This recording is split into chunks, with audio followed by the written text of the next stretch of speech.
Bonjour, bienvenue sur iTech Out. Aujourd'hui, je vous présente le DJI Phantom 4 ou Phantom 4. Ce quadricoptère, waouh, disons-le tout de suite, c'est quelque chose. Ce drone, euh, il est destiné aux professionnels, aux amateurs de drones, aux vidéastes, aux photographes qui veulent prendre des images de grande qualité sous des angles originaux. Alors d'emblée, je vais vous dire ce qui moi m'a le plus surpris dès le début. Alors j'ai une petite, pas une grande, une petite pratique des pilotages de drone. Je craignais que ce soit un peu compliqué à piloter parce que c'était vraiment la première fois que je testais un, un drone de chez DJI, en plus un qui est catalogué comme étant du haut de gamme. Du haut de gamme. Et ben, j'ai été agréablement surpris. Le pilotage de ce drone est vraiment aisé pour quelqu'un qui a une petite pratique, et j'imagine même pour quelqu'un qui commence à piloter les drones. Si la personne n'a pas trop peur, ça devrait le faire en y allant petit à petit. Vraiment, il y a une aisance pour piloter ce drone, une grande aisance. Alors, il est vendu avec ici le contrôleur, la télécommande, sans la tablette évidemment. Euh, on peut mettre un smartphone si on veut à la place. On doit connecter l'appareil mobile avec un câble à cette télécommande. Et après c'est facile. Alors je vais l'allumer. Je vais l'allumer.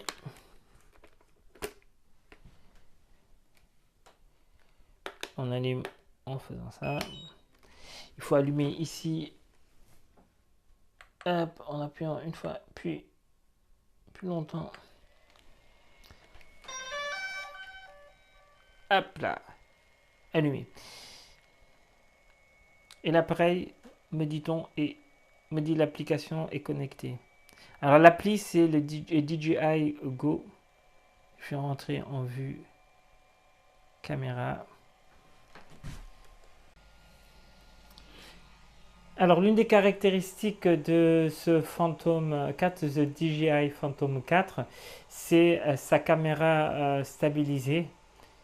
Donc c'est une caméra qui fait de la 4K en vidéo et qui enregistre, qui capte des photos à environ 12 mégapixels. Donc elle est là, vous voyez, elle est stabilisée. C'est une stabilisation en trois axes.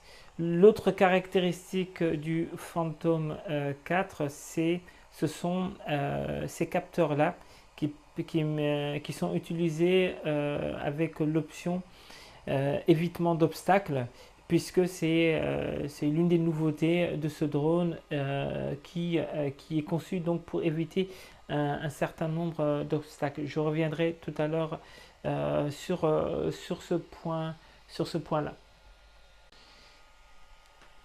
Donc, l'autre, l'autre qualité de ce drone, c'est sa stabilité lors des vols.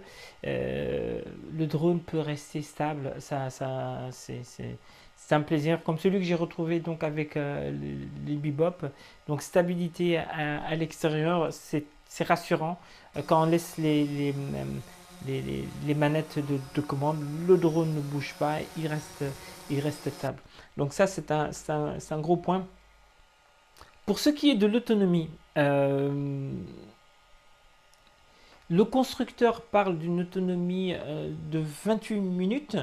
Moi, je peux vous dire, pour l'avoir donc fait voler plusieurs fois, ça fait au moins 20 minutes, et il peut rester encore de la charge, en sachant aussi que bon, faut faire attention de ne pas pousser jusqu'au bout, faut garder une charge quand même minimum pour le retour, on ne sait jamais.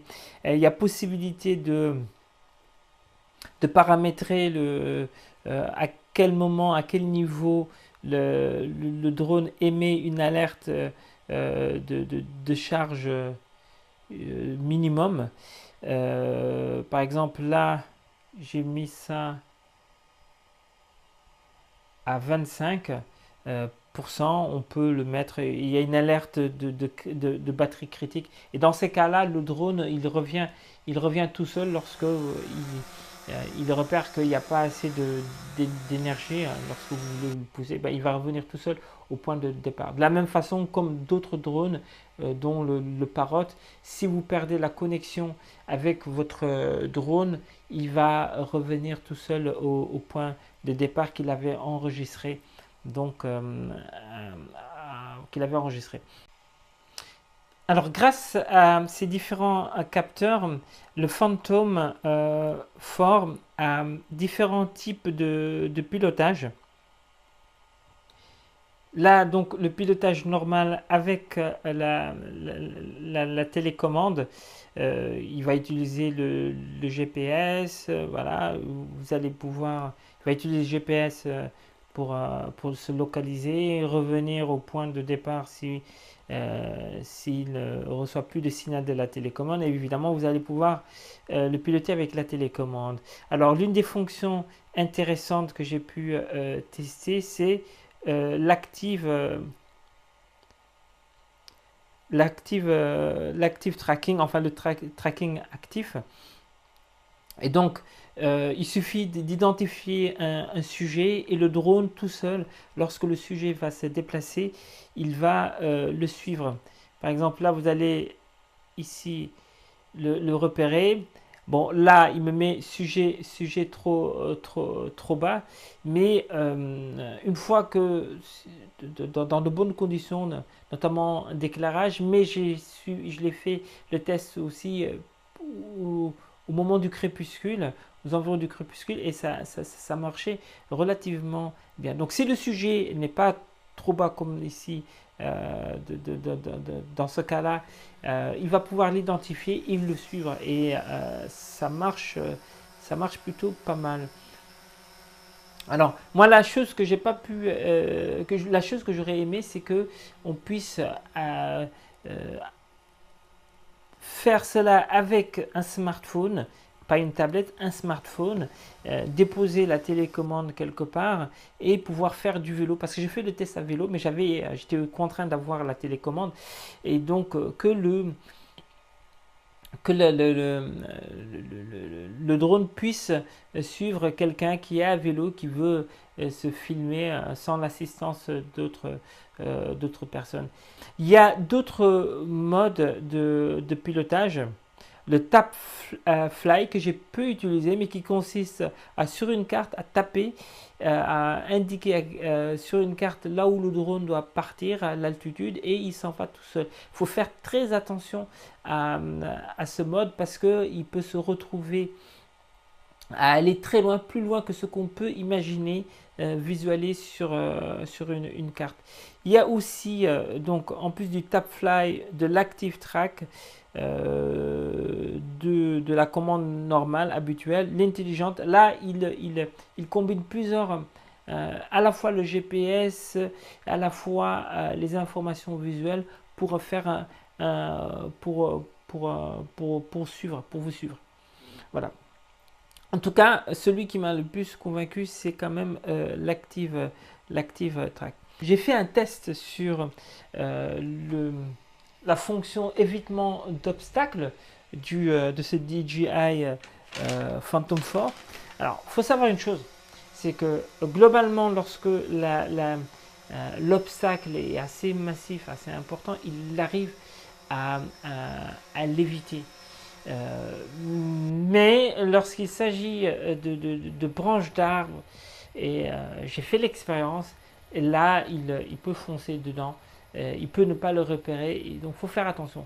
De façon générale, les arbres sont quand même des sujets assez délicats pour les drones, pour le pilotage avec un drone.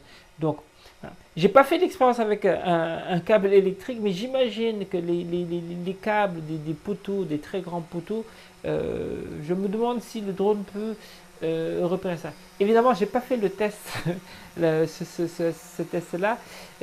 La petite expérience que j'ai faite avec avec des branches d'arbres à une hauteur qui n'était pas élevée m'a suffi pour me dire qu'il faut faire attention avec cette fonction évitement d'obstacles, qui est intéressante.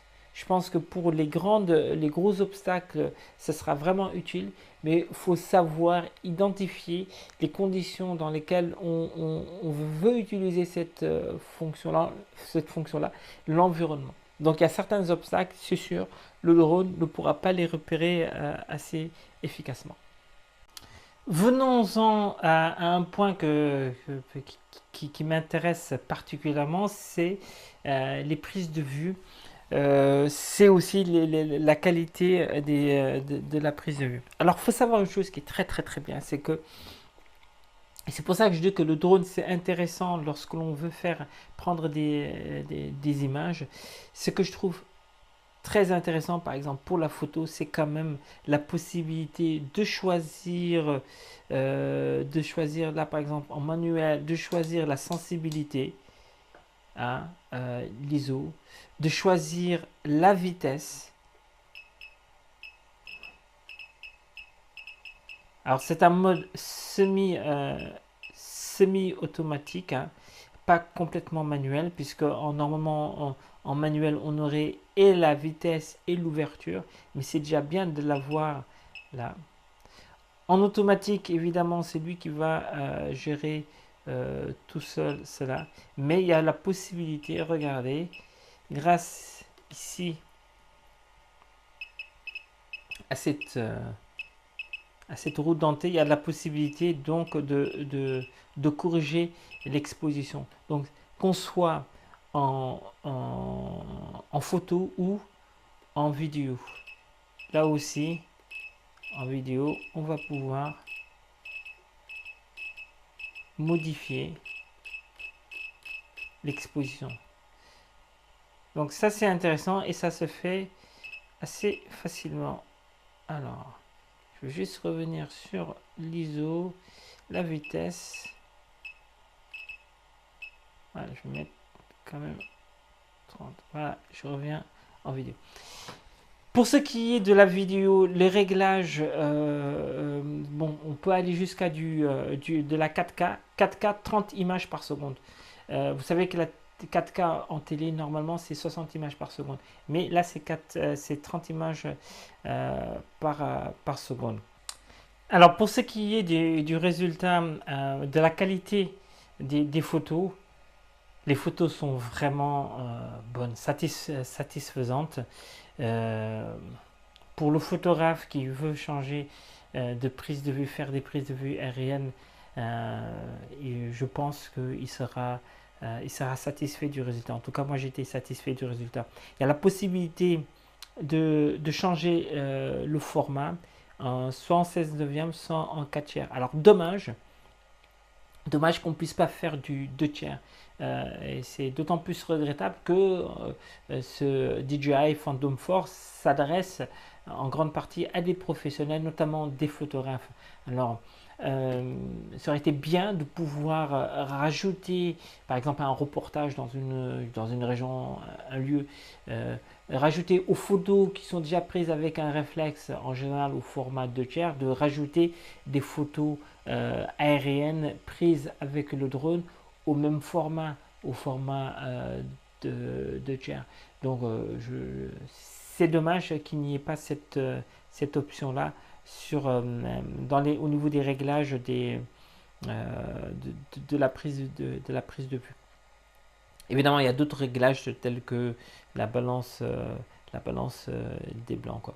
Encore une fois, c'est vraiment sur ce plan-là, de façon générale, la prise de vue photo est satisfaisante. Pour ce qui est de la 4K, c'est super. C'est super. C'est de la 4K, encore une fois, pour rappel, c'est de la 4K à 30 images par seconde, mais c'est pas le 60 images par seconde donc que des télés. Mais les prises de vue aériennes, lorsqu'il y a de la belle lumière, notamment